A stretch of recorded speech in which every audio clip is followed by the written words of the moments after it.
চলো আপনাদেরকে কুয়াশার দেশে নিয়ে যাই।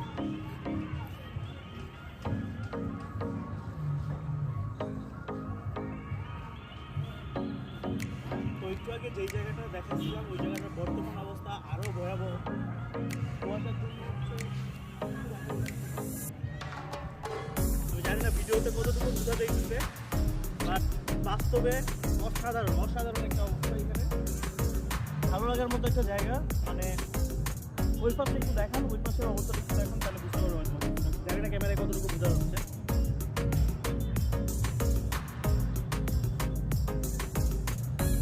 তো আজকের পরে যেই দিনই হচ্ছে আমি এই শীতের মধ্যে আবার 300 ফিট আসবো। আজকে তো অলমোস্ট 10:30 বেজে গেছে, এরপরে হচ্ছে 12টা-1টার আগে আর আসবো না, কারণ 12টা-1টায় এই কুয়াশার সৌন্দর্য আরো ভয়াবহ রূপ ধারণ করবে। ধন্যবাদ।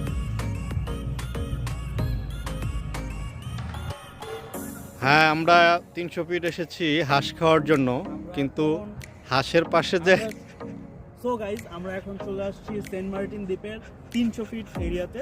তো এখানে 300 ফিট, এখানে যে 300 ফিটে যে কুয়াশা পড়ছে, এটা সেন্ট মার্টিন না হইলে কখনোই হইতো না। হ্যাঁ হ্যাঁ হ্যাঁ হ্যাঁ, আমরা ক্যামেরাটা যদি এইদিকে একটু দেখাই আপনারা দেখতে পারেন আয় হাই, পুরো কুয়াশায় ডুবে যাচ্ছি আমরা। আমাদের আসলে সাজেক একটা ফিল আসতেছে। আমি যদি একটু ক্যামেরার সামনে যাই তাহলে দেখতে পারবেন যে আমাকে দেখা যাবে না, কারণ হচ্ছে কুয়াশার জন্য আমি অনেক কালো। শুধু জ্যাকেটটা দেখা যাচ্ছে।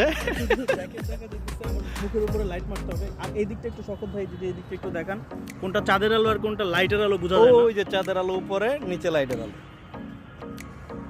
ওই যে চাঁদ।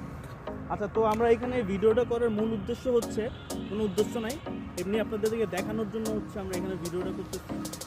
যারা এখন পর্যন্ত 300 ফিট আসেন নাই তাদের জন্য আমরা বলবো যে 300 ফিট আসার আগে অবশ্যই হচ্ছে কম্বল নিয়ে আসবেন, কারণ এখানে অনেক ঠান্ডা।